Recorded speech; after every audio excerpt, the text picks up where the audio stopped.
Hello everyone, my name is Shubham Patel और मैं आपका साइंस टीचर। और आज हम लोग जो चैप्टर स्टार्ट करने जा रहे हैं उसका नाम है इलेक्ट्रिक चार्ज एंड फील्ड। तो चैप्टर का नाम है इलेक्ट्रिक चार्ज एंड फील्ड। तो सबसे पहले हम जानेंगे कि इलेक्ट्रिक चार्ज होता क्या है। तो चार्ज क्या होता है? चार्ज जो है ना, चार्ज वो एक तरीके की बेसिक प्रॉपर्टी है। क्या है?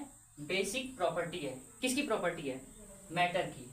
चार्ज जो है एक तरीके की बेसिक प्रॉपर्टी है। किसकी? मैटर की। जैसे मैटर के पास कुछ मास होता है और उसके पास कुछ स्पेस होता है, वैसे ही मैटर की एक और बेसिक प्रॉपर्टी होती है जो कि है चार्ज। अब चार्ज को मैटर की बेसिक प्रॉपर्टी क्यों कहते हैं? क्योंकि मैटर जो होते हैं वो एटम से मिलकर बने होते हैं। और अगर हम लोग एटम के स्ट्रक्चर को देखें तो एटम मेजरली दो पोर्शन से मिलकर बना होता है। पहला जो पोर्शन होता है एटम के अंदर वो होता है न्यूक्लियस, जो कि एटम की सेंटर पे प्रेजेंट होता है। और इस न्यूक्लियस के अंदर आपके प्रोटॉन होते हैं और न्यूट्रॉन होते हैं। और दूसरा जो पोर्शन होता है एटम के अंदर वो होता है सेल, जो कि इस न्यूक्लियस के चारों तरफ प्रेजेंट होता है। और इस सेल के अंदर आपके प्रेजेंट होते हैं इलेक्ट्रॉन। अब इस एटम के अंदर जो आपकी प्रोटॉन है और जो आपकी इलेक्ट्रॉन है, जो आपके प्रोटॉन है और जो आपके इलेक्ट्रॉन है, इन्हीं को हम लोग चार्ज बोलते हैं। और ये चार्ज एटम के अंदर प्रेजेंट होते हैं और इस एटम से मिलकर मैटर बना होता है। इसलिए हम लोग चार्ज को बेसिक प्रॉपर्टी बोलते हैं मैटर की। अब यहाँ पे जो आपका प्रोटॉन है और जो आपका इलेक्ट्रॉन है, ये दोनों चार्ज हैं। प्रोटॉन के ऊपर जो चार्ज प्रेजेंट है वो पॉजिटिव नेचर का होगा। इलेक्ट्रॉन के ऊपर जो चार्ज प्रेजेंट होगा वो नेगेटिव नेचर का होगा। अब इन दोनों चार्ज का नेचर पॉजिटिव है और नेगेटिव है, बट इन दोनों चार्ज का जो मैग्नीट्यूड है वो सेम होगा, जिसकी वैल्यू होगी 1.6 इंटू 10⁻⁻19 कूलम। अब ये जो चार्ज है प्रोटॉन या फिर इलेक्ट्रॉन, अगर किसी बॉडी के ऊपर आ जाती है, अगर ये चार्ज किसी बॉडी के ऊपर आ जाता है तो वो बॉडी चार्ज हो जाती है और वो चार्ज बॉडी प्रोड्यूस करती है या फिर एक्सपीरियंस करती है क्या? इलेक्ट्रिक फील्ड या फिर मैग्नेटिक फील्ड। और यहीं से आपकी पूरी डिफिनेशन बनती है कि चार्ज इज बेसिक प्रॉपर्टी। किसकी प्रॉपर्टी? मैटर की। Due to which it produce what? Electric field and magnetic field and experience what? Electric field and magnetic field. अब जैसे चार्ज जो है मैटर का बेसिक प्रॉपर्टी है, वैसे ही चार्ज की अपनी कुछ बेसिक प्रॉपर्टी होती हैं और हम लोग एक एक करके उस चार्ज की बेसिक प्रॉपर्टीज को पढ़ेंगे। तो चलिए हम लोग स्टार्ट करते हैं properties of charge. Property of charge. तो चार्ज की कुछ अपनी बेसिक प्रॉपर्टी होती हैं। उसमें जो सबसे पहला चार्ज का प्रॉपर्टी है वो है चार्ज इज एडिटिव। मतलब कि चार्ज जो होता है ना, जो आपका ये चार्ज है वो एडिटिव नेचर का होता है, यानी आप चार्ज को ऐड कर सकते हैं। सपोज कीजिए कि आपके पास ये कोई बॉडी है और इस बॉडी के ऊपर आपके मल्टीपल चार्ज प्रेजेंट है और वो मल्टीपल चार्ज पॉजिटिव भी हो सकते हैं और नेगेटिव भी हो सकते हैं। मतलब कि अगर आपके पास इस बॉडी पे +5 चार्ज प्रेजेंट है, -3 चार्ज प्रेजेंट है और +5 चार्ज प्रेजेंट है, ठीक है। अब अगर हमें इस बॉडी का नेट चार्ज निकालना है तो सिंपली हम लोग क्या करेंगे, इस बॉडी के ऊपर जो आपके चार्जेस प्रेजेंट हैं उसका एल्जेब्रिक सम कर देंगे। +5 -3 एंड +5। अब इनका एल्जेब्रिक सम करने के बाद जो नेट वैल्यू आएगी वही इस बॉडी का नेट चार्ज होगा। मतलब कि 7 +7। यहाँ पे जो एल्जेब्रिक सम किया हमने उसकी वैल्यू आई +7 और यही +7 इस बॉडी की चार्ज हुई, नेट चार्ज हुई। अब दूसरी जो प्रॉपर्टी होती है चार्ज की वो होता है चार्ज इज कंजर्वेटिव। चार्ज जो होता है वो कंजर्वेटिव होता है। चार्ज इज कंजर्वेटिव, यानी कि चार्ज कंजर्वेटिव नेचर का होता है।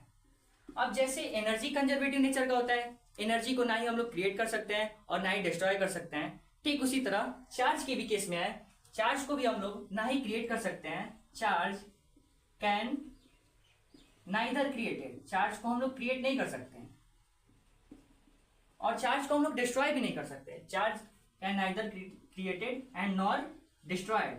चार्ज को हम लोग डिस्ट्रॉय भी नहीं कर सकते। चार्ज होता है ना वो एक बॉडी से दूसरे बॉडी पे ट्रांसफर होता है। चार्ज केवल एक बॉडी से दूसरे बॉडी पे ट्रांसफर होता है। It can only transfer. अब यहां पे एक पॉइंट जो नोटिस करने वाली ये है कि जो चार्ज एक बॉडी से और दूसरे बॉडी पर ट्रांसफर होता है वो चार्ज इलेक्ट्रॉन ट्रांसफर होता है, प्रोटॉन ट्रांसफर नहीं होता। प्रोटॉन क्यों नहीं ट्रांसफर होता है? क्योंकि प्रोटॉन जो होता है वो न्यूक्लियस से टाइटली बाउंडेड होता है, इसलिए प्रोटॉन एक बॉडी से दूसरे बॉडी पे ट्रांसफर नहीं हो पाता, केवल इलेक्ट्रॉन ही एक बॉडी से दूसरे बॉडी पे ट्रांसफर होता है।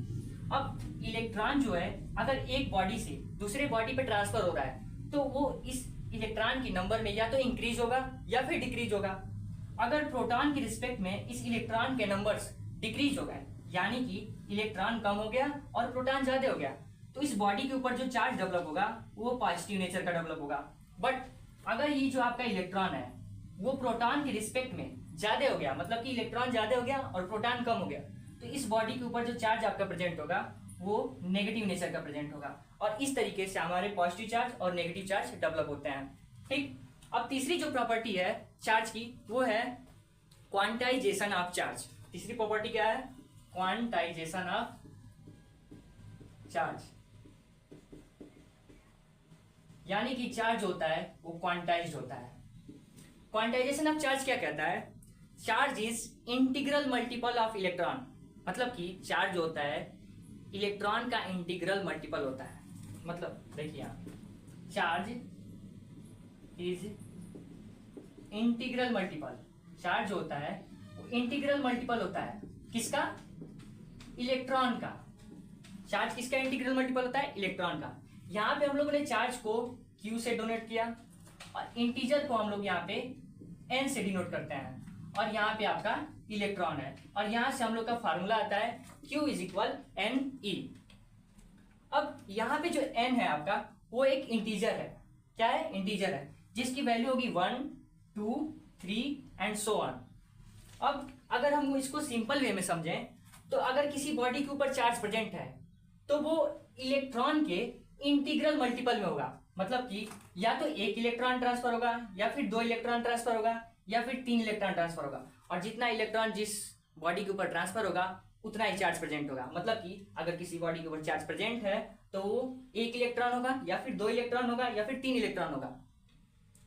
1.5 इलेक्ट्रॉन, 2.5 इलेक्ट्रॉन, 3.5 इलेक्ट्रॉन या फिर फ्रैक्शन में चार्ज प्रेजेंट नहीं होते हैं किसी बॉडी के ऊपर, वो इंटीजर के मल्टीपल में ही प्रेजेंट होते हैं। तो यहाँ पे हम लोग का क्वांटाइजेशन ऑफ चार्ज कंप्लीट होता है।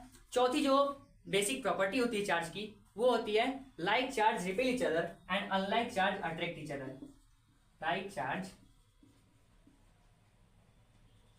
रिपेल, यानी कि जो लाइक चार्ज होंगे वो एक दूसरे को रिपेल करेंगे, एंड अनलाइक चार्ज